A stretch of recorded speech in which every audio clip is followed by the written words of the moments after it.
still struggling with daily triggers, we will find a way together to combat them. But right before all of that, who am I? My name is Wesley, and my mission is to help prevent 1,000 men from killing themselves because of porn addiction, from literally getting to suicidal thoughts because of that specific addiction. These are my type of videos, and if that interests you, make sure you subscribe. Imagine yourself forgetting dates, important dates, right? Important birthdays of people, important weddings, important moments in your life, and you keep on forgetting them. You're missing moments that will never happen again. And the reason for that is because your mind got so addicted to porn that now he got manipulated. Now he has trouble remembering things, actually thinking clearly because of all the brain fogs that came with porn. And this leads you to actually forgetting things, forgetting dates, forgetting important events and moments throughout your life that you actually lived. And this can lead to big problems. You could be missing the wedding of one of your best friends because you can't remember it. You forgot it because you keep on flapping yourself to porn. But you don't make the link, right? It's just there. So if you're interested by getting finally rid of this porn addiction, the first link down in the description will really help you. On that, let's continue directly with the video about the triggers.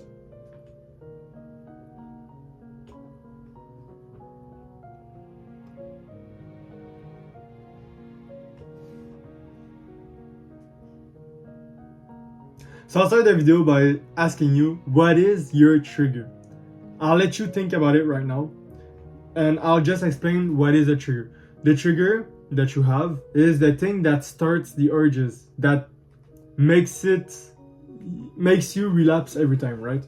For example, there's people that their triggers is coming from social media.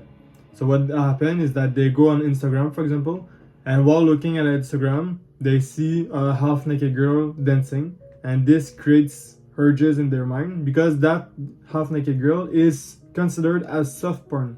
Soft porn is not porn, but it's not porn, right? It's just a girl dancing in revealing clothes, and that actually makes you remember, oh yeah, yesterday I was fapping to this naked girl I saw online, and this girl that is dancing right now is reminding me of that girl that was dancing. Oh, it would be so cool if right now I could fap again. And now you have the urges, you want to go and fap, and you will finish by fapping. So there is many triggers. Right now I just listed one, but you get triggers from emotional things in your life.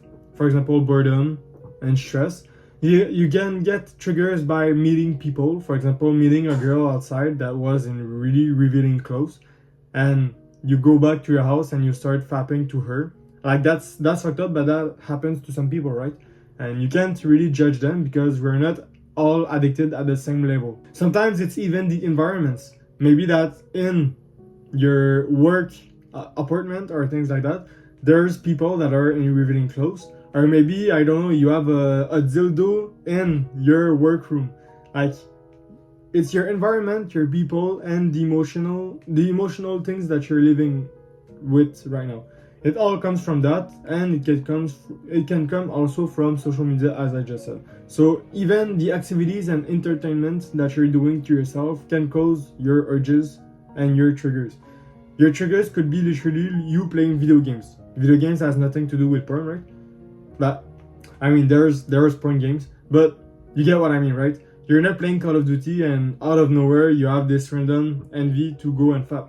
But people, this happened. They lose like 5 games in a row, and now they're in a bad mood, and now they want to go and fap to kind of like comfort themselves in their lust. So to boost their ego, they will go and fuck a random woman on this online with pixels, and this kind of makes them happy because they're not happy because they just lost a lot on a video game, right? So this is a trigger, and you can identify your trigger by asking yourself what usually happens right before I go and fap. So now that you identify your trigger, you can develop effective coping mechanisms. And what I mean by that is you can more easily counteract these triggers. If you see that, for example, every time that you're stressed, that you're feeling bored, you have these urges. What can you do while you're having these urges? You can practice deep breathing exercises or just meditation techniques, right? And just try to make the point on what you're feeling. So imagine yourself right now, you're doing meditation, you're breathing, and you're thinking about your breath, you're focusing on your things. If you have the urges that comes, even though they're there, you're still focusing on your life. You're still focusing on your things. And these are just thoughts that are coming to your brain and that will go away after. So by doing meditation or deep breathing exercises, this helps you manage these urges and will keep you on track, right? You won't fap if you successfully manage your emotions. So deep breathing was just an example I gave, but you could just be distracting yourself from these urges. Urges usually only appears and will disappear later, right? So if you distract yourself enough, they will just go away. That's really things that happen, and I coached many people and that happened every time, right? And I also had urges when I was trying to quit this porn addiction for good. And this is the way to go, right? When you have the urges, it's your choice to actually go and fap. Someone won't go and fap at your place while you're having these urges, right? You are taking the final decision. Am I going to go in the bathroom and actually fapping myself, or am I not? Right? Your hand doesn't go on your dick and start stroking it, right? You have to actually make the final decision of, yes, I'm going to relapse today. And the last thing that you can do is really just step out of the trigger situation. For example, if you're watching videos on your social media and you find the video, you could just close the app right now, right? Don't have to keep watching the video and rewatch it a second time and watch it a third time. Just close the video and up. You can also build a support network. Support is really important. When you're in your recovery journey by yourself, it's way more difficult than if you're accompanied by someone. And that someone doesn't need to be me, right? Doesn't need to be a professional that really knows what he's talking about. It could be someone of trust in your family or one of your friends, right? You could have this one good friend you're friends with. It's been like 10 years you're friends with. And you know that you can trust this friend. You won't say to him something and will go out and tell everyone about it, right? Because there's friends that always do that, and that's kind of messed up, right? They're not really your friends in that case. But you have this friend that you can really trust. You know, you can talk about it with him and he will actually be there listening to you and actually giving you advice maybe, and even encouraging you in your journey. If you have this type of friend, it could be a really great support towards your recovery, because doing something alone is always way harder than doing it with other people, right? You couldn't visualize yourself right now going against a full team of hockey players, right? There are 5 people on the arena, and you are 5 people in your team also. When you're 4 against 5, it's harder for you to actually win because there are a lot more in the team.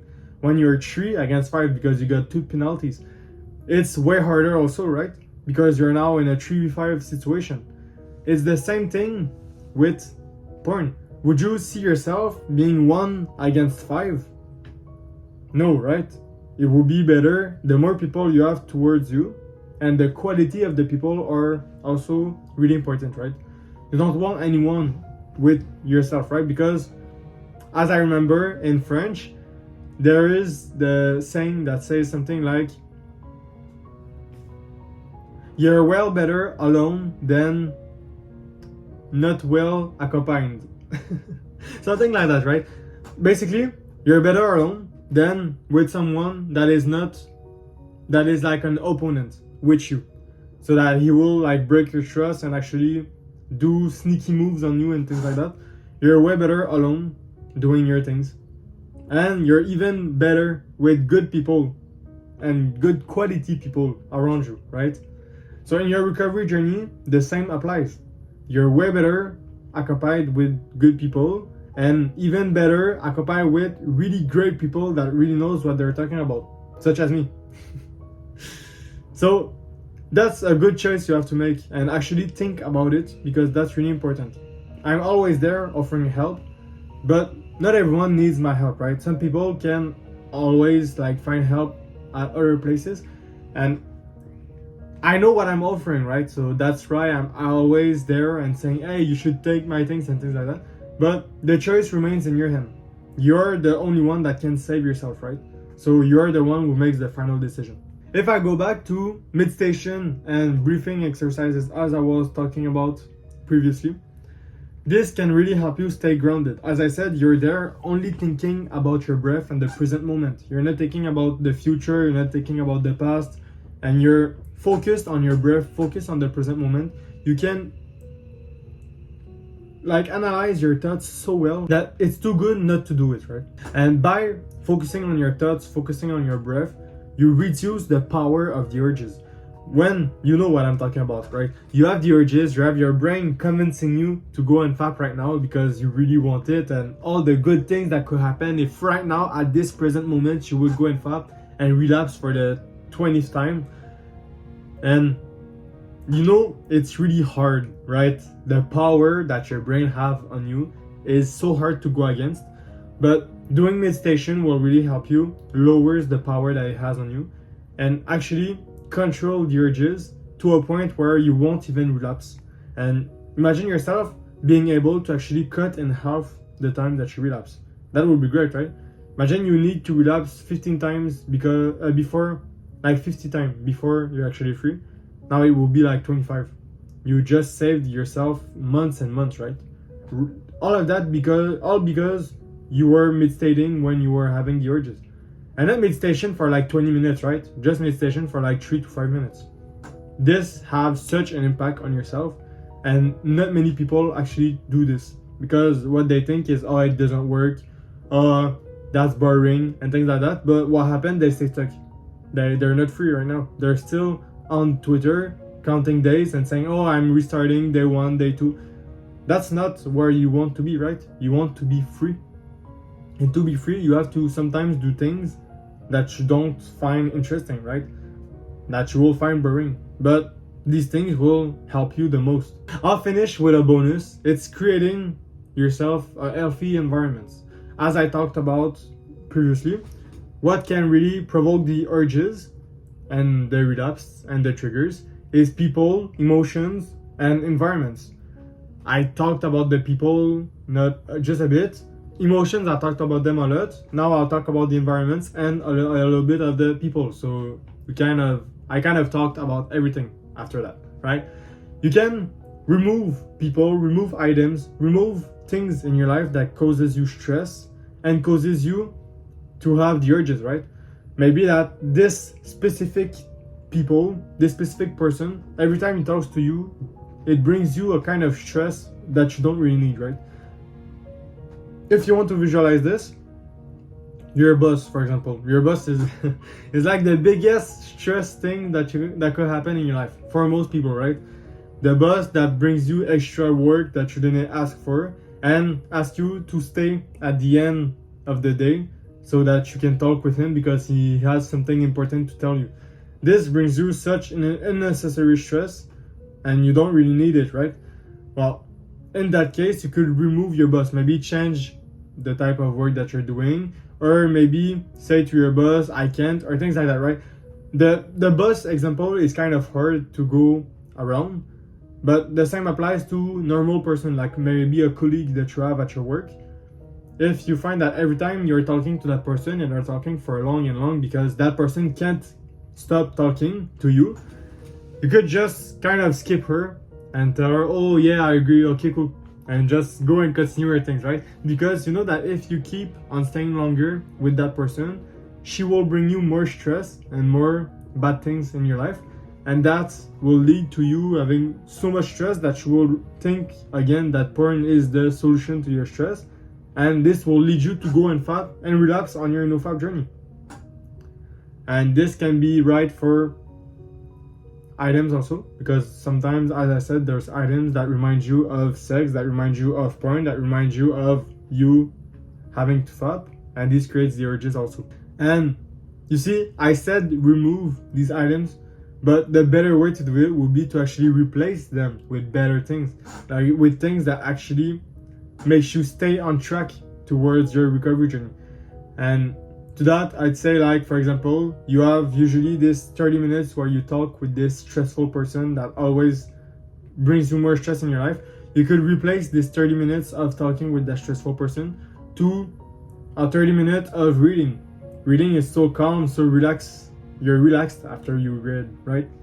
So you could replace this time that you were misused to read. And this person that is seeing you read won't ask himself like, oh, I will go and talk to him and really bring him like so much stressful things in his life, right? He will just let you read. If he comes and talk to you, you could just tell him directly like, oh, I'm reading, sorry, I can't talk right now, things like that. And it wouldn't be impolite, right? Because you're actually reading, and he's the one who is impolite by cutting you while you're reading and actually asking you more things, right? So that's ways you can implement in your life to actually lower the triggers and assure yourself that you're actually on the track towards recovery from porn addiction. And I just want to remember you that if you really need help towards that specific thing, because it's really hard doing by yourself, and I'm actually offering the help that I wanted to receive when I was younger. So because I wanted it, I know that there's other people that are in need of this help, and I just want to say I'm actually offering you help. So you just have to click the first thing down in the description. It's there. You look at the thing, and if that interests you, you know what to do, right? And on that, take care of yourself.